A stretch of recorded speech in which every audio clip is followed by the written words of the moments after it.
All right, shalom, shalom. Shalom. First and foremost, before we start this lesson, we're going to give all praises, glory, and honor unto Yahweh, Bahasham, Yahushai, Bahasham, Rachak, Wadash. Double honors to our elders and apostles of Great Millstone who taught us all this truth and who also rule and teach well. Shalom to all you Achim in the truth and sincerity.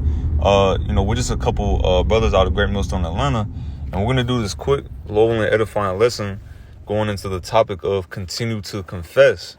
All right, and this is a message for us first and foremost, but for all the hopeful elect of the nation of Israel, which is the so-called blacks, Hispanics, and Native Americans and Israelite foreigners.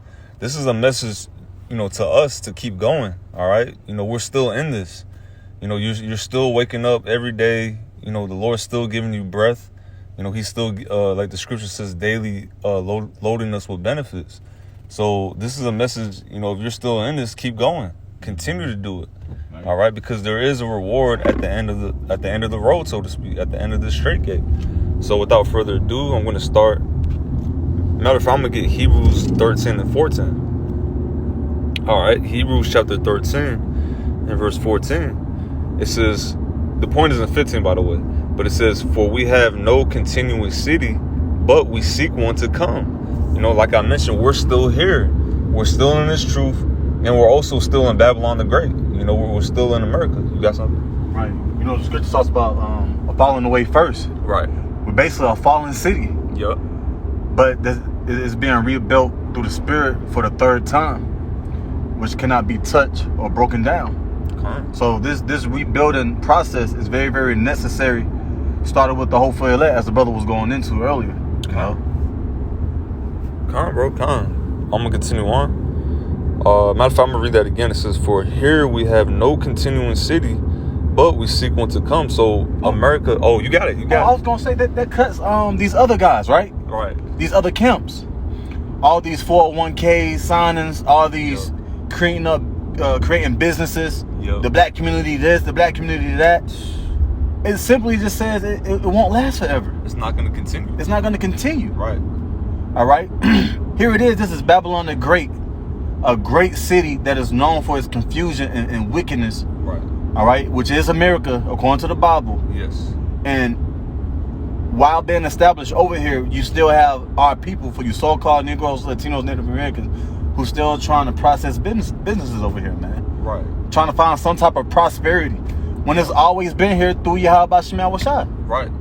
Crazy. And it was always destined to be destroyed. Yeah. The Lord didn't create America for it to just keep going on. Because how is the kingdom going to be established if America just kept going? And that's a cut to a lot of Christians because Christians aren't, looking for the downfall of America. So they don't understand the scriptures and they don't believe, because the kingdom can't be established alongside a wicked kingdom. Right. And that means you have to take away the fact that one kingdom shall be translated to another. Right. Even though it happened in the past, but that main transitioning, that whole prophetic transition, it really goes into Jacob receiving the kingdom. Yep. You know what I'm saying? At the end all be all. That means you would have to take that away if that was the case. Right. What it says in Daniel, that stone, destroy the statue. Yeah. They would have to throw all that out the window. There would be no stone. Right. It's just the feet is just gonna keep existing. Right. The statue's just gonna keep existing. Like that's not prophecy, man. Right. But continuing on, here's the point. Verse 15. It says, by him, therefore, let us offer the sacrifice of praise to the Most High continually. Remember the title, continue to confess. It says that is the fruit of our lips. The fruit of your lips. Yahushua spoke on, every tree, bringeth forth good fruit. The fruit of our lips, that's our words. We're speaking on Yahweh B'Shem Yahushua. We're speaking on the kingdom of heaven. We're speaking on the downfall of our enemies. We're speaking on the downfall of Babylon the Great. That's the fruit of your lips. If you're not speaking that, you don't got good fruit. The fruit of that tree is poison if you're not speaking that. Right. It's like everything you do and say, like you have no choice but to conclude the Lord. Right. Confess. Right. The Lord is really in all things. Yes. Okay? Yes, he's controlling the right and left hand side. He's bringing forth everything that we see and witnessing today. Right. And it's irreversible because it's already written. It was already foretold that these things are necessary, that it was going to happen. Right. Okay? It's irreversible. But yeah, y'all brothers got it. Continuing on. It says, that is the fruit of our lips, giving thanks to his name. But oh, you got it. He exists. Yeah. Yahweh, he exists. Yeah. Yahweh, he is. Yes. All right? Yahweh Shai, he saves, he delivers. Mm-hmm. That's his son's name. But a lot of guys, that even call themselves Israelites, they don't want to push those names. It's like for some weird reason, they'll call on Jesus, they'll call on God, but for some weird reasons, they don't want to say the true names in ancient Hebrew. Right. It's like, that's kind of strange, Mm-hmm. But, I got it. I want to read that in the NLT if I may too. Real quick. This is verse 13 in the NLT. Verse 15 in the NLT. Slaki. It says, therefore, let us offer through Yahweh Shai a continual sacrifice of praise to the Most High. Yeah, it goes back to your reasonable sacrifice, your reasonable service. Yep. You present yourself holy, acceptable. Yep. It goes to the sacrifice. Another part of you sacrificing yourself, you got to identify the Lord first and foremost, so that you can thank Him. Right. So that you can be joyful and hold fast your order. Just roughly paraphrasing. Again, He's literally in everything we do. And if you don't identify that, I'm gonna be real, that's a problem. Yeah. You literally have to identify the Lord in all things, especially if you say you believe. Right. Yeah. He's told you in so like he told us in Proverbs, in all that ways acknowledge Him. Just to add onto, He's in everything. And that don't mean just do your own thing. Yeah. And then you be like, he's dealing with me. He's in all things. Nah, man. Don't mean do nothing stupid. Right. Okay. Like if you do something stupid, the Lord is gonna have you eat your own words, your own doings, reap what you sow. But outside of that, man, just keep it simple. And fear Yahweh Shai. That's what it boiled down to, man. We're confessing a power that's gonna send His only begotten Son down to wipe out a whole kingdom, man. That's gonna happen in our lifetime. Right. And Lord willing is gonna save us. Yeah. He's gonna send His Son back to save us, Lord willing, too. So this is serious. This ain't no Planet X about to collide into Earth.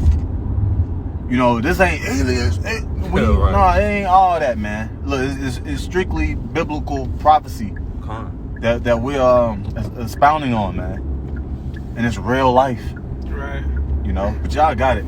I got a precept too. You got it, bro. 1 Thessalonians 5:17, because this is going into what the bro is speaking about. Continuously praying to the Lord in all things, and just being thankful, which our prayer, which is our reliance on the Lord, shows that we truly thankful for even having those names, calling on them. But this is 1 Thessalonians 5:17. It reads, pray without ceasing, in everything give thanks, for this is the will of Yahweh B'Hashem Yahweh Shai and Hamashiach Yahweh Shai concerning you. So this is what the Lord wants us to do, giving praise and thanks to the Father through the Son in everything that we do. As the bro Zakaria was saying, in righteousness, us going through our daily lives, rehearsing the righteous acts and doing our best to, be decently and in order in our day-to-day life. Right. There's even a tribe, which is a head tribe in the scriptures. Yep. That is literally like through the spirit that was inspired through the spirit of thanks. Yep. Yeah. Yahweh. Yep. Okay. Yahweh thanks. And that's the tribe that everybody is to follow. Yeah. So literally, bro. So the Lord, there's something special when being in the spirit of being thankful. Yep. The Lord, He sees that. Remember, we're a part of His garden. You could tell when your garden is is healthy because you're taking care of it. Mm-hmm. Like it knows who's taking care of it. Yeah. Right. Yeah. The garden knows that it sings to me, that this individual sings to me every day. Yeah. He tends to the garden, and that, you know, obviously that's in the scriptures as well. Mm-hmm. You know, him tending to his garden, his noble vine. Right. But still, even in that, we know there's life in that. Yep. He's the guard. He's the one who tends to us every single day. So we have no choice but to confess who's tending to us. Right. People look at us, man, how is he still kept up? Even though he looked a little rougher than back then. How is he still this hot? Because it's the gardener. Right. It's Yahweh Bahasham Yahushua, the husbandman, the one who's taking care of us. Right. He's watering us every day. Every single day. And we can confess that and stay 10 toes down on that too. Yeah. Right. Yep. The world can't do nothing about that. That's the truth. Right. You got it out. Because the scripture says, the inward man is renewed day by day. Yeah. How will you renew? But by that water, that living water. You know, the brother mentioned us being a garden. You got to water your garden. And the Lord, he daily loadeth us with benefits. Part of that is that water, the words. Yeah. You know? Matter of fact, can a brother get Isaiah the 5th chapter? Yeah. Any particular part? You can start from the top. This is Isaiah chapter 5, verse 1. Now will I sing to my well-beloved. Oh, his well-beloved. Uh-huh. Yep. Okay.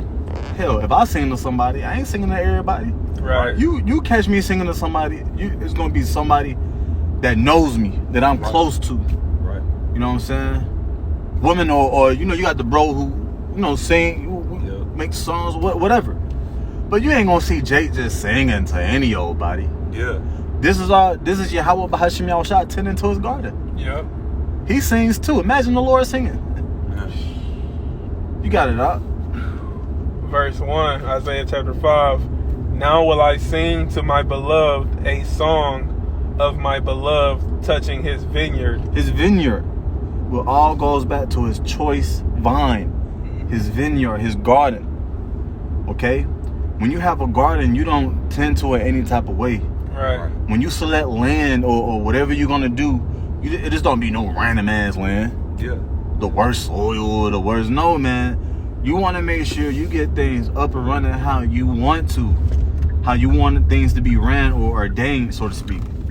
That's what Yahweh Bahasham Yahushua has done. All right?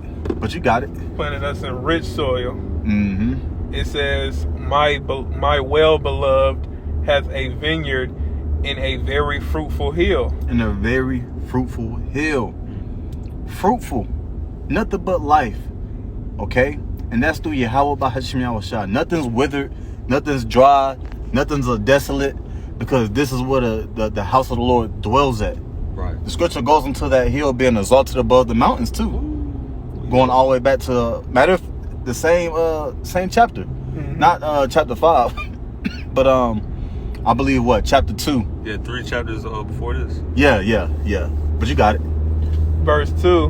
And he fenced it and gathered out the stones thereof and planted it with the choicest vine. So everything was chosen for a particular reason. Everything was, hey, you know how Jake Bougie.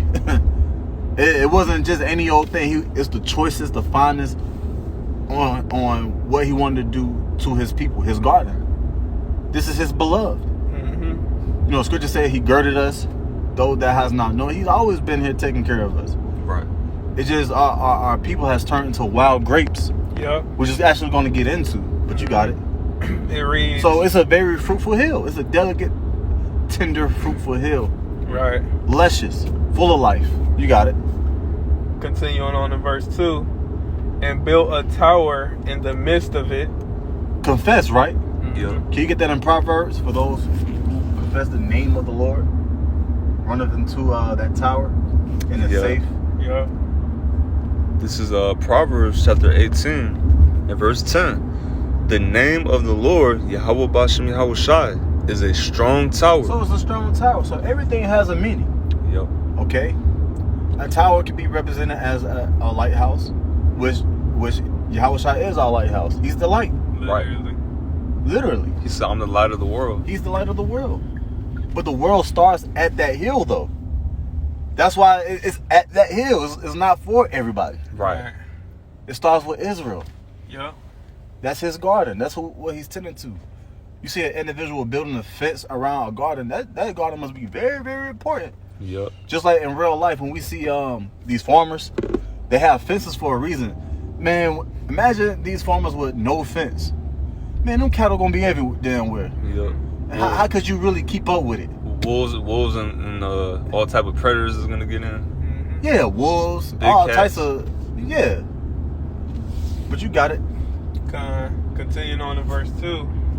And built a tower in the midst of it, and also made a wine press therein. A wine press. So if you're not running into the tower, you must want to get pressed. That tower, the name is here for a reason. Right. When you press upon wine, all you see is what? Blood. Yep. Especially them blood grapes. Them things taste good, man. Them fine, dry aged bottles of wine. Yep.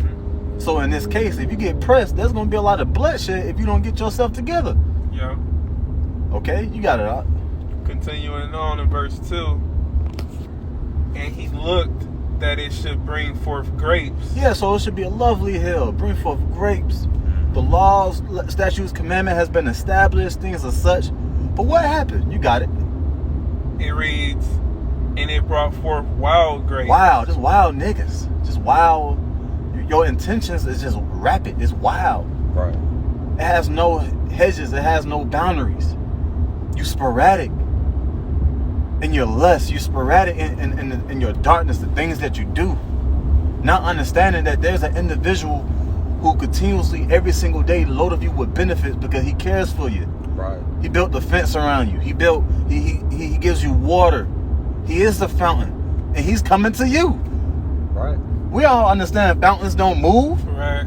But he's life. He's moving towards you, tending to you every day. That's us. Yeah. Okay? You got it. Right. Them living waters, they be rushing. Yeah. It's like white waters. You know, that white water is moving so fast. It's white. And white represents purity. Yeah, purity.